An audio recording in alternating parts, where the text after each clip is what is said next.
Halo Sobat Investor, jumpa lagi di channel Investor Jelata. Kali ini saya akan membahas salah satu emiten, bisa dibilang emiten sektor sawit walaupun dia tidak 100% bisnis di sawit karena ada bisnis di sektor lainnya. Bisnis apa? Nah, ntar kita bahas lah di video ini Dan PNGO ini setahu saya jarang dibahas tapi sebenarnya dia selalu rutin bagi dividen dan dividennya tuh lumayan jumbo lah menurut saya. Jadi sangat menarik lah saham PNGO ini.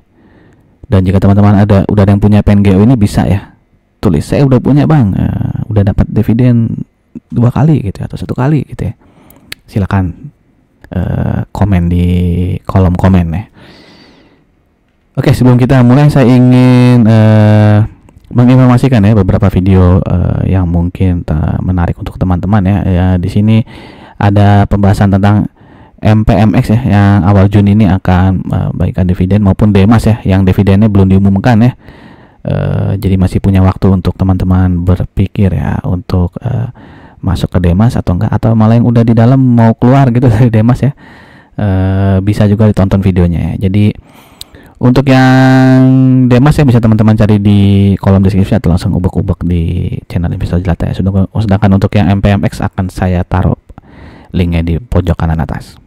Oke, nah PT Pinago Utama ini memiliki 3 bisnis utama jadi kelapa sawit, lalu rubber karet, dan juga pupuk organik. Dimana perkebunan sawit dan industrinya PT Pinago Utama itu ada di Pulau Sumatera semuanya. Jadi ini ada beberapa anak usaha juga, dimana TM itu adalah tanaman yang menghasilkan Berarti tanaman menghasilkan ini ada 7.746 hektar, berarti yang TBM ini tanaman belum menghasilkan jadi masih tanaman muda lah gitu Nah, saat ini kapasitas produksinya adalah, ini kapasitas produksi CPO-nya 120 ton per jam. Dan di sini katakan sistem zero waste karena waste-nya itu digunakan limbah cairnya digunakan untuk menghasilkan biogas metana yang digunakan untuk pembakaran di boiler maupun pembakaran untuk dipakai ini mengeringkan rubber karena kan dia ada industri rubber juga Dan hasil dari pengolahan limbah cair itu biasanya ada limbahnya lagi, nah itu digunakan sebagai pupuk organik Oke, lalu ini perkebunan karetnya areal tanamnya ada 3.912 hektar Bisa dari sini tanaman menghasilkan udah lebih banyak 2.957 hektar. Lalu ada produk karetnya itu ada cram rubber dan juga ada yang rib smoke sheet Jadi ini yang karet dikeringkan dibakar lah gitu, dikeringkan. Oke, lalu mereka juga merambah ke industri pupuk pupuk organik dengan kapasitas yang masih 35.000 ton lah per tahun ini. Dengan ini brandnya berarti Improbio Jadi mereka mengolah dari bahan baku alami menjadi produk unggulan. Jadi punya kebun kelapa sawit diolah jadi CPO, tandan kosongnya dipakai untuk pupuk terus karet untuk rib smoke jadi ada dari bahan alami menjadi produk Oke, ini sejarah dari PNGO di mana PNGO itu didirikan udah cukup lama 1979, lalu mendapatkan status badan hukum tahun 81, mulai menanam karet tahun 95 dan mulai menanam kelapa sawit tahun 95 Baru 97 dia bikin pabrik karetnya, dan tahun 2003 baru membuat pabrik pengolahan kelapa sawit untuk menjadi CPO Lalu silakan teman-teman untuk detailnya bisa di pause videonya dibaca jadi intinya dia pada tahun mana nih 2020 baru tahun 2020 ini IPO Oke.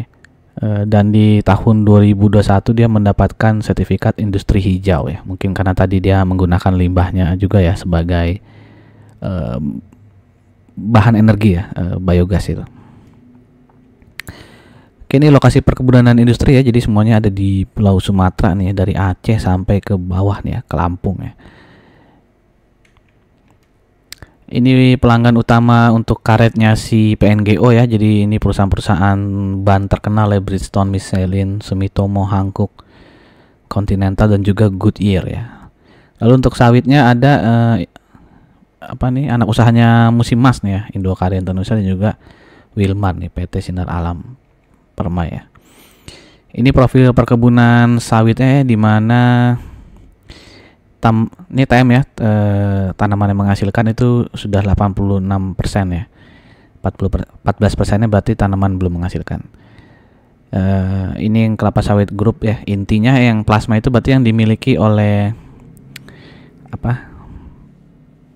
perkebunan yang dimiliki oleh penduduk ya, penduduk sekitar lah gitu, bukan oleh perusahaan nih. Tapi biasanya hasil dari perkebunan masyarakat itu dijual ya ke PNGO-nya. Lalu untuk yang karetnya juga ya, tanaman menghasilkannya sudah 75%, 25%-nya tanaman belum menghasilkan. Lalu usia tanamannya ya, yang prima itu ya, tanaman kelapa sawit yang primanya 72% ya, tanaman mudanya berarti yang 9% ya. Sedangkan yang tuanya 19% ya. Jadi mereka juga sudah mempersiapkan ya tanaman-tanaman mudanya ya. Untuk karetnya juga ya, tanaman mudanya 12%, tanaman tuanya 21% ya. Agak jauh nih ya, 12 sama 21 ya. Sedangkan yang tanaman yang dalam usia primanya adalah 67%. Oke, untuk kepemilikan saham dari PNGO ini bisa dilihat ya, terbagi-bagi ya, ini ke individu-individu ya. Ini kayaknya keluarga lah, Sutantio Brother ini ya. Ada 3 Sutantio di sini ya, masing-masing mirip-mirip lah komposisi pemilihan sahamnya, 17%, 15%, lalu ada 22%, dan satu lagi ada Tuan Hasan Tantri ya, 19,48%. Jadi direktur komisarisnya ini masih bekerja ya sebagai komisaris di perusahaannya sekaligus pemilik saham yang cukup besar. Jadi kemungkinan besar dia kerjanya pasti serius lah ya, karena kan dia komisaris sekaligus pemilik saham mayoritas lainnya. Sedangkan untuk masyarakatnya itu 24,88%. Oke, kita masuk ke laporan keuangan, kita flashback ya tahun 2023 ini, di mana pendapatan dia naik tipis saja 0,14%, tapi profitnya naik lumayan lah ya, 10%. Oke, sebelum kita lanjut ke bagian kuartal 1 2024-nya, saya ingin mengajak teman-teman yang mungkin saja baru mampir di channel ini untuk subscribe channel ini. Jangan lupa untuk klik loncengnya, dan jika dirasakan video-video di channel ini bermanfaat, saya minta tolong untuk like, comment, and share-nya ya. Oke, kita masuk ke kuartal 1 2024 ya, di mana di sini kinerjanya agak menurun juga ya. Secara pendapatan dia turun 27% dibandingkan kuartal 1 2023. Begitupun profitnya ya, turun 17% ya dibandingkan kuartal 1 2023. Oke, kalau kita lihat di sini penjualannya ya, saya detail ya.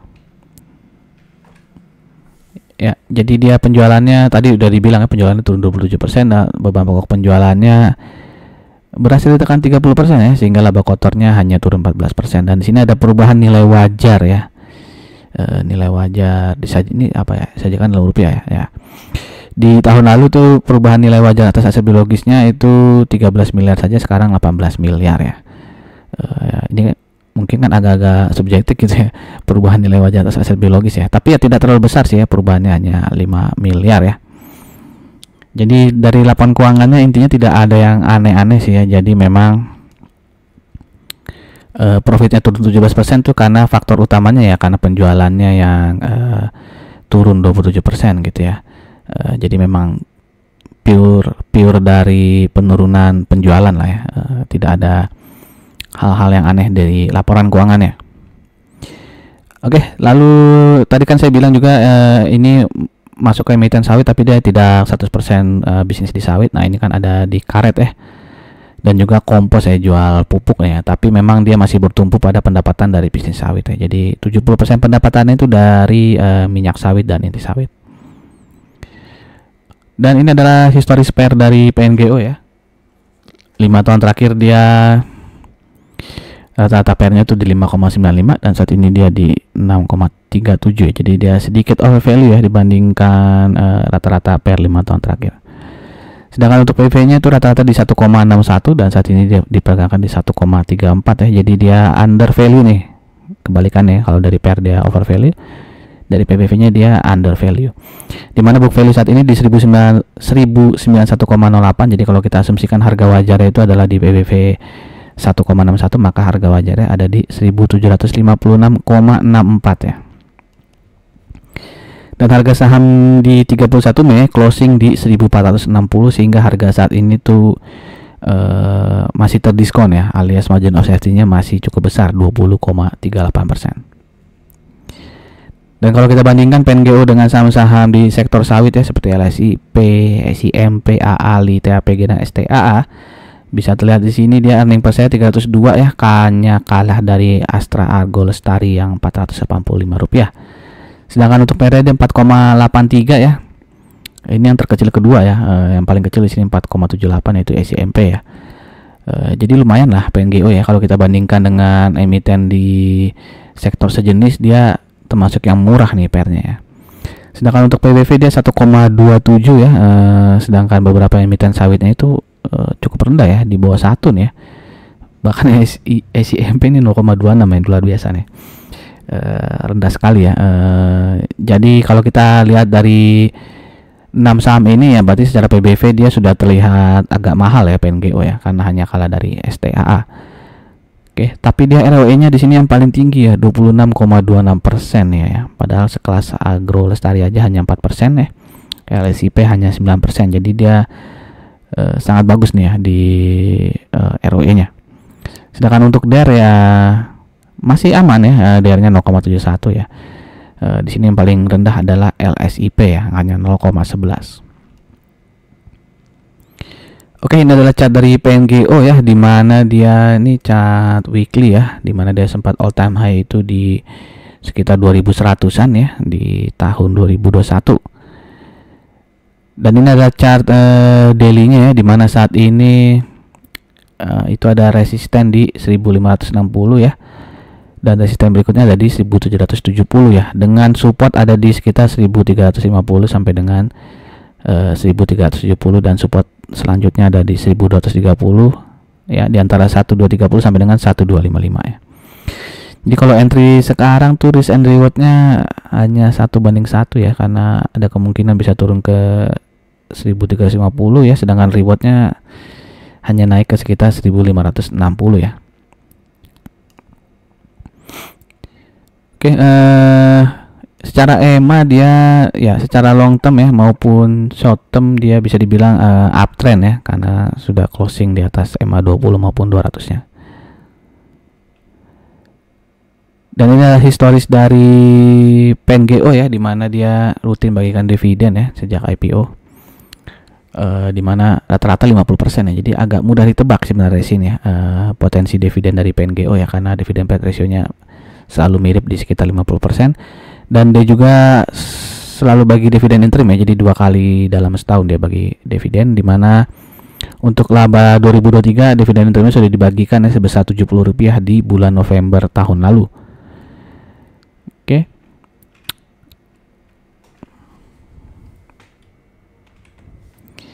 Dan dia earning per share selama tahun 2023 itu di 244,93 ya. Jadi kalau kita asumsikan dia akan bagi dividen ya dengan dividen payout ratio 50% ya seperti biasanya, maka potensi dividennya itu adalah 122,46 ya. Karena dia sudah bagi dividen interim Rp70 ya, maka potensi sisa dividen final adalah Rp52,46. Sehingga kalau kita bagi dengan harga sahamnya closing di berapa kemarin? Ya, tanggal 31 dia closing di 1460, maka potensi dividen yield dividen finalnya adalah 3,59% ya. Ini terlihat kecil, tapi sebenarnya kalau teman-teman dapat dividen interimnya yang Rp70 itu kan lebih besar lagi ya, maka mungkin teman-teman dapat dividennya tuh yieldnya sekitar 8 sampai dengan 9% ya, kalau memang sudah punya sejak tahun lalu ya udah dapat dividen interimnya. Jadi ini salah satu emiten yang lumayan jumbo lah ya, mungkin salah satu emiten di sektor sawit yang paling besar ya dividen yieldnya ya. Oke, nah dia kapan RUPS-nya? Nah ini ya di tanggal 7 Juni ya, di Palembang nih ya RUPS-nya ya. Jadi buat teman-teman yang tertarik dengan dividen PNGO silahkan dicatat ya, RUPS-nya di tanggal 7 Juni ya, dan di hari itulah dia akan diumumkan, akan diputuskan berapa dividen finalnya. Oke, demikian saja informasi mengenai saham PNGO yang cukup menarik ya menurut saya. Nah, bagaimana menurut teman-teman? Apakah menarik juga? Silahkan tuliskan pendapat teman-teman di kolom komen. Dan sekali lagi, jika dirasakan video-video channel ini bermanfaat, saya minta tolong untuk like, comment, and share ya. Terima kasih, sampai jumpa lagi. Salam jelata.